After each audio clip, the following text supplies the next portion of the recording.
কুমিল্লার মুরাদনগরে ঘরে ঢুকে গলায় ছুরি ধরে এক নারীকে ধর্ষণের ঘটনায় প্রধান আসামিকে গ্রেফতার করেছে পুলিশ।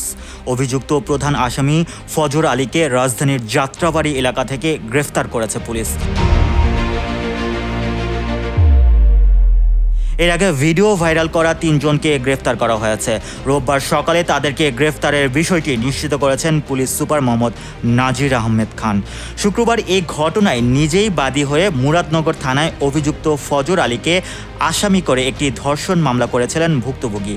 গত বৃহস্পতিবার রাতে উপজেলার রামচন্দ্রপুর দক্ষিণ ইউনিয়নের বাহেরচর গ্রামে এ ঘটনা ঘটেছে। এর আগে নির্যাতনের ৫১ সেকেন্ডের একটি ভিডিও শনিবার রাত থেকে ফেসবুক সহ সামাজিক যোগাযোগ মাধ্যমে ভাইরাল হলে এলাকায় চাঞ্চল্যকর সৃষ্টি হয়েছে।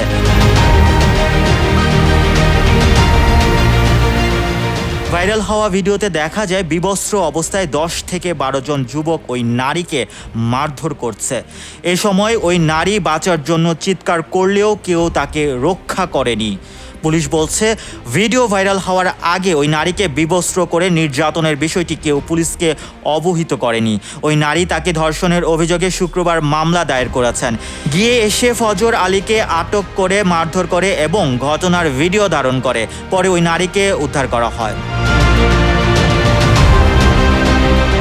Mohammad Rasel, news 21 news desk.